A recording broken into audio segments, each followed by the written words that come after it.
Central government द्वारा बनाई गई सेंट्रल एडवाइजरी कमेटी जो कि रेरा एक्ट को उसने अब और स्ट्रेंथनिंग करने के लिए एक प्रपोजल बनाया है। इस प्रपोजल के अंदर वो डेवलपर्स जो होम बायर्स को पोजीशन हैंडओवर नहीं करते हैं, उनका जो वारंट इशू होता है, उसका जो प्रोसेस होता है, उसको और कैसे सुदृढ़ बनाया जाए, इसको लेकर सेंट्रल एडवाइजरी कमेटी ने अब मन बना लिया है। नमस्कार, मैं हूं Pradeep Mishra. The property Mishra show में आपका स्वागत है। आज मैं आपको बताऊंगा कि सेंट्रल एडवाइजरी कमेटी है क्या, वो क्या क्या इश्यूज होम बायर फेस कर रहे हैं, कहाँ पे रेरा को और स्ट्रेंथनिंग करने की ज़रूरत है, क्योंकि ये खबर आपके घर से रिलेटेड है। और आप जब घर खरीदते हैं, रेरा रजिस्ट्रेशन नंबर देख लेते हैं, आप कहीं हद तक ये निश्चिंत हो जाते हैं कि आपको आपकी प्रॉपर्टी का पोजीशन मिलेगा। तो कहाँ कहाँ अभी भी लूप हैं जहाँ पे और स्ट्रेंथनिंग करने की ज़रूरत है, जिससे कि रेरा को और स्ट्रॉन्ग बनाया जाए, क्योंकि रेरा अभी ट्रांजिशन स्टेज में है। अभी रेरा इम्प्लीमेंट हुए बहुत समय नहीं हुआ है, तो धीरे धीरे करके कमियां सामने आती जा रही हैं। तो वो कमियां अगर हम अच्छे से ठीक करें, रेरा इसे और अच्छे से ठीक कर पाए, तो मेरे को लगता है कि आम आदमी का घर खरीदने का सपना रेरा के होते हुए साकार हो सकता है। नहीं तो ये बिल्डर्स तो आप जानते ही हैं कि आप जब तक कोई बंदिश ना हो, ऊपर से कानून ना हो, तब तक वो होम बायर्स को प्रॉपर घर देने में सक्षम नहीं हो पाते। कहीं ना कहीं वो साइफन ऑफ फंड कर देते थे। पहले तमाम दिक्कतें होती थी, रेरा आने के बाद ये सारी दिक्कतें बहुत हद तक सॉल्व हुई है। तो आप पहले समझते हैं कि ये सीएसी है क्या। सीएसी सेंट्रल एडवाइजरी कमेटी है जो कि रेरा को इफेक्टिव इम्प्लीमेंटेशन के लिए, जिसे रियल एस्टेट लॉ जो बना है उसकी इफेक्टिव इम्प्लीमेंटेशन के लिए बनाई गई है। यहाँ सबसे बड़ा इशू क्या देख रहे हैं ये कि ये जो वारंट रिकवरी के इशू होते हैं, इसके अंदर वो डेवलपर जो आपको कंपनसेट करने के लिए तैयार नहीं होते या किसी भी कारणवश वो नहीं दे पाते हैं आपको कंपनसेशन, उन पे रिकवरी कैसे की जाए। अभी क्या होता है, जो वारंट इशू होता है रेरा द्वारा, मान लीजिए आपने रेरा के अंदर कोई केस किया और रेरा ने आपके फेवर में अलाउ कर दिया कि डेवलपर को यहाँ से रिकवरी होनी चाहिए। डेवलपर से रिकवरी करने के लिए आपके फेवर में ऑर्डर इशू कर दिया। ऑर्डर के लिए डेवलपर ने आपकी बात नहीं मानी या डेवलपर से आपको रिकवरी नहीं हो रही है, तो उसके लिए रेरा वारंट इशू करता है। वारंट इशू कहाँ जाएगा? वारंट जाएगा कलेक्टर के पास। अब कलेक्टर के पास क्या ऑप्शन है? कलेक्टर उस प्रॉपर्टी को अटैच करेगा, डेवलपर की प्रॉपर्टी को वो अटैच करेगा और फिर उसे ऑक्शन करके जो ड्यूज हैं उनको वो रिकवर करता है। तो यहाँ पर दिक्कत क्या आती है कि जो एग्जीक्यूशन हो रहा है वो रेगुलेटरी अथॉरिटी द्वारा ऑर्डर तो पास हो रहा है, लेकिन जब ग्राउंड पे ये जाता है तो कई बार प्रॉपर्टी के अंदर लिटिगेशन होती है, कोई थर्ड पार्टी का इंटरेस्ट होता है या कहीं हद तक उसके अंदर बहुत सारे केसेस या लिटिगेशंस होते हैं जिसके कारण वो प्रॉपर्टी अटैच नहीं हो पाती। और जब प्रॉपर्टी अटैच ही नहीं हो पाती तो वो रिकवरी ऑफ ड्यूज इम्पॉसिबल हो जाता है। तो यहाँ पर सबसे बड़ी दिक्कत यही आ रही है कि रेरा के जजमेंट्स तो आ रहे हैं, लेकिन वहाँ प्रॉपर्टी अटैच करना एक बहुत बड़ा इशू बन चुका है। और ये इशू सिर्फ किसी एक स्टेट का नहीं है, ये करीब करीब रेरा के जितने अथॉरिटीज़ बनी हैं डिफरेंट स्टेट्स में, करीब करीब ये इशू सारे फेस कर रहे हैं। चलिए इसको एक स्टेट से हम समझने की कोशिश करते हैं। महाराष्ट्र के अंदर जैसे इस टाइम टोटल 40,192 प्रोजेक्ट्स हैं जो रजिस्टर्ड है, जिसमें अब तक महाराष्ट्र में जो कंप्लेंट्स हैं वो 20,000 कंप्लेंट्स हैं, जिसमें 14,000 कंप्लेंट्स रिजॉल्व हो चुकी हैं। और महारेरा की हम बात करें तो यहाँ पे 625 करोड़ के जो ऐसे ऑर्डर्स इशू हुए हैं जो कि रियल एस्टेट डेवलपर महाराष्ट्र के हैं जिन्होंने वायलेशन किया हुआ है, उसमें से 20 to 30% ऐसे ऑर्डर्स हैं जिनका एग्जीक्यूशन हो पाया है। तो यहाँ सबसे इम्पॉर्टेंट बात है कि एग्जीक्यूशन परसेंटेज क्या है। रेरा से ऑर्डर्स तो इशू हो रहे हैं, लेकिन उनका एग्जीक्यूशन कितना हो पा रहा है? क्या आम बायर को डेवलपर द्वारा कमिटमेंट के हिसाब से चीज़ें मिल पा रही है, नहीं मिल पा रही है? देखिए, सबसे बड़ी इशू ये है कि होम बायर्स का एक ट्रस्ट रेरा पे बना है। वो रेरा पे ट्रस्ट कायम रहे, रेरा उसे और कैसे स्ट्रेंथनिंग कर सकती है, उसके ऊपर central advisory committee already working कर रही है। तो उसी का एक पार्ट है कि ऑर्डर्स जो इम्प्लीमेंटेशन कैसा हो, लैंड टाइटल को लेके जो इश्यूज आ रहे हैं उसको लेके अब सख्ताई बढ़ती हुई ज़्यादा दिख रही है। यहाँ पर सीएसी ज़्यादा पावर्स रेरा को देने की बात कर रही है और ये पावर्स अमेंडमेंट ला के ही किया जा सकता है। इसके लिए प्रपोजल ऑलरेडी बन चुका है। देखिए, मैं समझता हूँ यहाँ पर एक मैकेनिज़्म की ज़रूरत है जो और स्ट्रॉन्ग हो, जिससे रेरा, जिससे कि जब तक आप डरेंगे नहीं। अब आप मान लीजिए कि आप घर से बाहर निकले और आप रोड पे और आपने रेड लाइट क्रॉस कर ली और रेड लाइट क्रॉस करने पे आपको पता है 5000 रुपीज़ का चालान है, तो आप क्रॉस करने से पहले ही 10 बार सोच लेंगे और अगर क्रॉस कर लिया तो आप मेंटली तैयार रहेंगे कि अब मेरे को यहाँ पेनल्टी देनी है।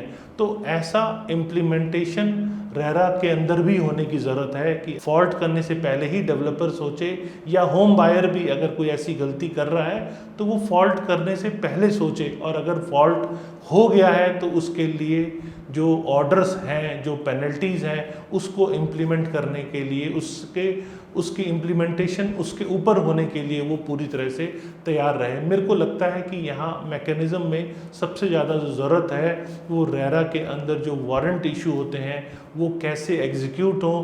वो चूँकि वो स्टेट एडमिनिस्ट्रेशन के पास जाता है और वो स्टेट एडमिनिस्ट्रेशन को, रेरा को बाद में उसको फॉलो करना पड़ता है। उस पर एग्जीक्यूशन के लिए मेरे को लगता है कि यहाँ पर स्टेट एडमिनिस्ट्रेशन के पास ना जाके रेरा को खुद उस ऑर्डर को इम्प्लीमेंट करने की पावर उसके पास होनी चाहिए। मैं इसको सरल भाषा में कहूँ तो यहाँ रिकवरी मैकेनिज़्म के लिए रेरा के अंदर वो पावर्स होने की ज़रूरत है। दूसरी बात, टीयर 2 टीयर 3 सिटीज़ के अंदर अभी भी बहुत ज़्यादा रेरा एक्टिव नहीं है। अभी भी आपने देखा होगा जो रेरा की कंडीशन है कि 500 मीटर या 8 फ्लैट से ऊपर अगर आप बना रहे हैं तो आपको रेरा नंबर लेने की ज़रूरत है। वो अभी भी छोटे शहरों में नहीं हो रहा है, तो उन शहरों में भी रेरा को अब स्ट्रॉन्ग करने की ज़रूरत है। वहाँ पर भी ऐसे बहुत सारे होम बायर्स हैं जो फंसते हैं, तो आपको वहाँ पर भी एज अ होम बायर सजग होने की ज़रूरत है और रेरा को उन सिटीज़ में भी अपने आप को स्ट्रॉन्ग करने की ज़रूरत है, जिससे कि अवेयरनेस वहाँ तक हो कि आम बायर को पता हो कि रेरा क्या है और रेरा नंबर क्या है। प्रोजेक्ट खरीदने से पहले रेरा नंबर वो चेक ज़रूर कर ले और डेवलपर को भी पता हो कि अगर मैं कंप्लाइंस पूरे नहीं करूँगा तो मेरे को पेनल्टी फेस करनी पड़ेगी। इस कारण से कम वो ज़रूर सीधे सीधे रास्ते पे चल के होम बायर्स के पैसे को ना खाते हुए उसके पोजीशन की बात के ऊपर वो फोकस करे कि कैसे मेरा प्रोजेक्ट एग्जीक्यूट हो, बायर्स को पोजीशन मिल पाए। यहाँ पे रेरा के पास तो सारा कच्चा चिट्ठा पहुँच जाता है, तो रेरा क्यों ना ग्रेडिंग सिस्टम को इंस्टॉल करे। जब तक ग्रेडिंग सिस्टम नहीं होगा तब तक होम बायर्स को पता नहीं चलेगा कि इस डेवलपर के खिलाफ कितने केसेस चल रहे हैं, वो क्या पोजीशन टाइमली दे रहा है या नहीं दे रहा, क्योंकि रेरा के पास अब कंपाइल होके करीब करीब ये पूरा डाटाबेस तैयार हो चुका है। तो यहाँ पर मेरे को लगता है कि ग्रेडिंग सिस्टम ज़रूर इसके अंदर होनी चाहिए, क्योंकि ग्रेडिंग सिस्टम ही आम बायर्स को एक इम्पॉर्टेंट इन्फॉर्मेशन के तौर पे ये देगा कि मुझे कौन से प्रोजेक्ट के अंदर प्रॉपर्टी लेनी है, जिसके जितनी अच्छी ग्रेडिंग होगी वो डेवलपर उतना बेटर माना जाए। मेरे को लगता है यहाँ पे रेरा के पास ये पावर्स और होने की ज़रूरत है, जिससे कि और स्ट्रेंथनिंग हो पाए कम से कम। और रेरा जितना स्ट्रेंथनिंग होगी उतना रियल एस्टेट मार्केट और फ्लरिश करेगी। तो यहाँ पर होम बायर्स का जो डर है उसको ख़त्म करना बहुत ज़रूरी है। रेरा आए इतने दिन हो गए हैं, अभी भी चीज़ें बहुत सारी और स्ट्रॉन्ग होने की मेरे को यहाँ पे ज़रूरत दिख रही है। दूसरा, कई बार देखा जाता है कि डेवलपर मल्टीपल एस्क्रो अकाउंट बना लेते हैं, क्योंकि बायर का पैसा सारा एस्क्रो अकाउंट में आना है और उसी पैसे को कंस्ट्रक्शन में लगाना है। तो जो मल्टीपल एस्क्रो अकाउंट है उसको भी कहीं हद तक कंट्रोल करना है। जो अथॉरिटी में डिटेल दी हुई है वही डिटेल से बायर से भी पैसा लेके उसी अकाउंट में डाला जाए। और ऐसे अगर कोई ऑडिटर्स हैं जो इस कंप्लायंस को चेक करते हैं, जिनके पास वो पावर है उसको वेरीफाई करने की, अगर वो नहीं उस चीज़ को वेरीफाई करते हैं तो उनको भी पेनलाइज किया जाना चाहिए। और साथ में जो क्वार्टरली रिपोर्ट डेवलपर को सबमिट करनी पड़ती है, प्रोग्रेस रिपोर्ट, उसको भी जो डेवलपर टाइमली सबमिट नहीं कर रहे हैं उन पे ज़रूर अथॉरिटी को एक्शन लेना चाहिए, क्योंकि अथॉरिटी द्वारा वो एक्शन लेना भी ज़रूरी है। वो डेवलपर जो टाइम पे अपने कंप्लायंस पूरे नहीं कर रहे हैं, क्योंकि रेरा होना ही सफिशिएंट नहीं है, और रेरा चूँकि एक कानून है और उसके तहत वो गाइडलाइंस में सिर्फ कागज़ पूरे करना सफिशिएंट नहीं है। एक्चुअल में ग्राउंड पे क्या डेवलपमेंट हो रही है, मेरे को लगता है कि डेवलपर्स को वो टाइम टू टाइम सबमिट करते रहना चाहिए, और वो डेवलपर्स जो टाइम पे सबमिट नहीं कर रहे हैं वहाँ रेरा को सख्त एक्शन लेने की ज़रूरत है। और फिर बात करते हैं, एक इशू और देखने को आता है यहाँ पर, कई बार प्रोजेक्ट कॉस्ट को बहुत कम लगाया जाता है। जब मान लीजिए एक प्रोजेक्ट मैं एग्जीक्यूट कर रहा हूँ एज अ डेवलपर, वो प्रोजेक्ट मेरा 1000 करोड़ रुपीस का है, और मैं वहाँ पे अथॉरिटी में उसकी डिटेलिंग जो सबमिट कर रहा हूँ वो 100 करोड़ की कर रहा हूँ, तो मेरे को पेनलाइज भी अगर किया जाएगा, मान लीजिए मैंने विदाउट रेरा उस प्रोजेक्ट को सेल करना शुरू कर दिया, या कोई भी ऐसी चीज़ जो रेरा गाइडलाइंस के हिसाब से सही नहीं है, तो उस पर जो मेरे को पेनल्टी आएगी वो 100 करोड़ रुपीस के हिसाब से, जो भी 5 या 10% की पेनल्टी मेरे ऊपर आएगी। और अगर वो प्रोजेक्ट 1000 करोड़ का है तो उसकी पेनल्टी 10% 100 करोड़ रुपए होती है, और उसकी अगर कॉस्ट ही मैंने वहाँ पर सबमिट किया 100 करोड़ तो उसकी पेनल्टी 10 करोड़ रुपए आएगी।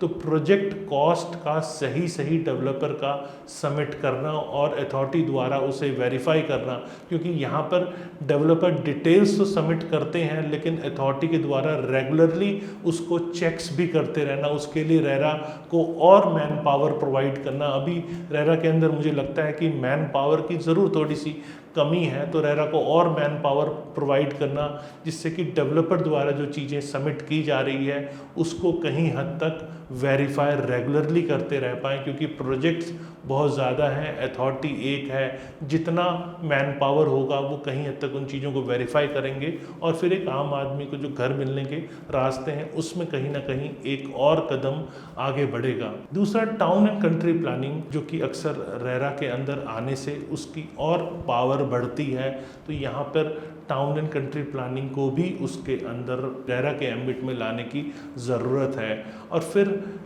ओवरऑल ये जो इम्प्लीमेंटेशन है रेरा का, इसको कैसे और इम्प्रूव किया जाए, इस पे जो कदम हो सकते हैं, हो सकता है मैंने कुछ पॉइंट्स बोले हैं और भी कुछ पॉइंट्स की ज़रूरत है, तो वो भी आप मुझे कमेंट सेक्शन में बताइए कि और रेरा के अंदर क्या ऐसा हो जिससे कि रेरा और मजबूत हो और होम बायर्स के हक को वो बचा सके, क्योंकि रेरा का काम होम बायर्स के हक को बचाने के साथ साथ डेवलपर भी सही ढंग से काम कर पाए, वो भी उसका रोल आता है। तो दोनों पक्ष पे रेरा अपने आप को सुदृढ़ बना पाए, इसके लिए और क्या क्या सजेशंस हो सकते हैं वो भी मुझे आप ज़रूर बताइएगा।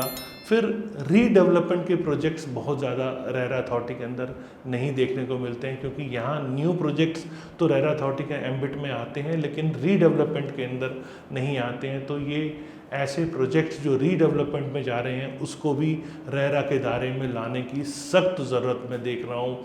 फिर फाइनेंशियल इंस्टीट्यूशंस की बात करें, चूँकि फाइनेंशियल इंस्टीट्यूशंस अभी भी आरबीआई और सेबी के दायरे में आते हैं, तो यहाँ फाइनेंशियल इंस्टीट्यूशंस को भी इस दायरे में लाने की ज़रूरत है, क्योंकि एक बायर अगर प्रॉपर्टी खरीद रहा है और यहाँ पर या बैंक ने अच्छे से रेकी नहीं की है और बायर ये सोच के खरीद रहा है कि बैंक लोन दे रहा है तो सही होगा, तो वहाँ कहीं हद तक ऐसे फाइनेंशियल इंस्टीट्यूशंस जो किसी भी टाइप के कल्प्रिट हों और वो किसी भी टाइप के फ्रॉड में इन्वॉल्व हैं, तो ऐसे फाइनेंशियल इंस्टीट्यूशंस को भी रेरा के एम्बिट में लाने की सही मायने में बहुत सख्त ज़रूरत है। उम्मीद है आपको मेरा शो पसंद आया होगा। अगर शो पसंद आया तो मुझे ज़रूर लाइक करके और कमेंट करके भी आप बताइएगा, और साथ में रेगुलर अगर ऐसे वीडियोस देखना चाहते हैं तो सब्सक्राइब कीजिएगा, और आपके अगर और मिलने जुलने वाले फ्रेंड्स रिलेटिव इसको चाहते हैं कि आप वो बेनिफिटेड हों तो उनको ज़रूर शेयर कीजिएगा।